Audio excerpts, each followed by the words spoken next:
Աշխարհում կան բազմաթիվ երկրներ, որ պետք է անպայման այցելել, ծանոթանալ նրանց մշակույթին, միջավայրին, մարդկանց, նրանց պահվածքին, մեր երկրի հետ համեմատել ու տեսնել դրական եւ բացասական կողմերը, եւ այդ ամենի զտման արդյունքում ստացված գիտելիքները փորձել ինտեգրել հայկական այս կամ այն ոլորտում, որպեսզի մեր երկիրը ունենա դրական աճ, չենք կարող միշտ մեր մեջ փակված մնալ։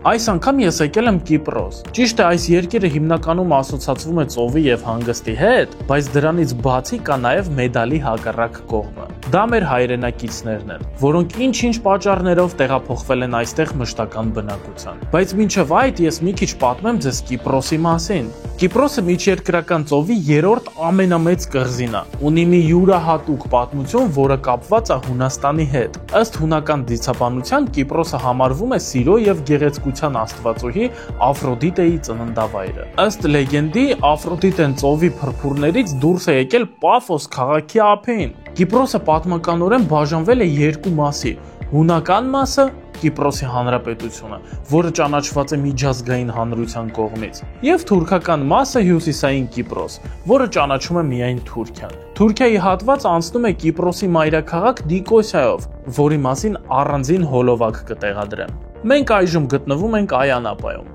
եւ ես չէի կարող տեղումս հանգիստ նստել, քանի որ գիտեմ, որ այստեղ հայկական համայնքներ կան, եւ ես պետք է ձեզ դա ցույց տամ, որպեսզի բոլորս իմանանք։ Եվ առաջին քաղաքը, որը որ մենք կգնանք, դա Լիմասոլն է։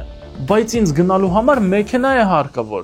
Վերցրեցի մեքենա եւ կայծակնային արագությամբ քշեցի դեպի Լիմասոլ։ Ամբողջ ճանապարհին հիանում էի տեսարանով։ Նայում ու մտածում էի՝ մի հատիկ աղբ չկա։ Ամեն ինչ մաքուր է ու կոկիկ։ Տեսեք ճանապարհի կողքերը ինչ սիրուն ծաղիկներ կան։ Հետաքրքիր կլիներ, եթե Սևանի ճանապարհն էլ նման ձևով սարքած լիներ։ Քանի որ քիչ է մնացել հասնենք մինչև նշված քաղաք, ես ձեզ մի քիչ պատմեմ Լիմասոլի մասին։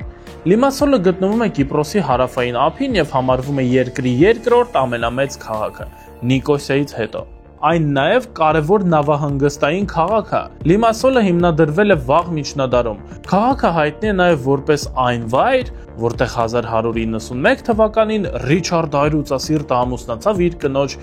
Բերենգարիայի հետ։ Կիպրոսը գրավելուց հետո չմոռանաս գրանցվել Գիտակերտին։ Դեռ չենք մտել քաղաք, բայց արդեն հայկական հետքը երևում է։ Շատ սիրուն քաղաք է։ Կարելի էր ախր գոնե Հայաստանի քաղաքներից մեկն էլ նման ձև սիրուն սարքել։ Մի խոսքով, տեսեք, այստեղ կա Նարեկ հայկական վարժարանը, իսկ կողքին գտնվում է Սուրբ Գևորգ եկեղեցին։ Մեզ ընդունեց հայր Հովանեսը։ Լավեք, ձեր մասին շատ լսեցինք եղբայր Արթուր, հիմա նաև հպարտ ենք, որ ծեզուն ենք մեր գեցվու մեջ և Կիպրոսի մեջ հրամեցեք։ Հայր Հովանեսը մեզ մանրամասն պատմեց Կիպրոսի հայկական ժառանգության մասին։ Այնքան հին, մինչև այստեղ Լիմասոլի մեջ մեկ արմենոխորի քյուրը գա, որովհետեւ ամբողջությամբ հայության տեսնում։ Իսկ կարով մեր այս եկեղեցին, Սուրբ Գևորգ եկեղեցին շինված է 1939-ին ժողովրդի չանքերով։ 1939։ Այո, այստեղ արդեն գրված է։ 1939-ը ժողովրդի չանքերով շինված եկեղեցին է։ Գիտեք, սփյուռքը դարբեր է Հայաստանում։ Սփյուռք կնշանակե ժողովրդի հավաքականություն, որ փորձած է իր ամբողջ կյանքի ընթացքին եկեղեցի եւ դպրոց շինել, որպես իր հայությունը եւ հայրենասիրությունը բարձրացնել։ Այսօր Կիպրոսի մեջ, Հունաստանի մեջ, Փարիզի մեջ, ուր որ այցելենք, մեր սփյուռքը իր ժողովուրդով ապրած է եւ ոչ թե իր քարեղեն արժեքներով։ Հայաստանի մեջ գիտեք հազարավոր եկեղեցիներ կան, բայց աստերի այդ մեկ եկեղեցին ժողովրդի շունչով, հազարավոր ժողովրդի շունչով շինված եկեղեցիներ են։ Գալով հիմա գսեմ ցեզի մեր եկեղեցու մասին։ Ժողովուրդը Լիմասոլի մի քանի քաղաքներում է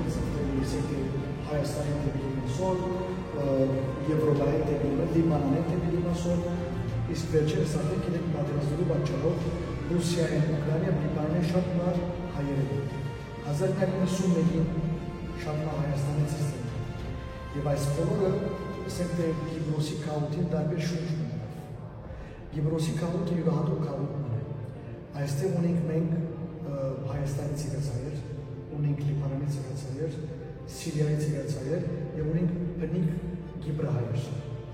որոնք իրենք սկաուտին գորիզն են,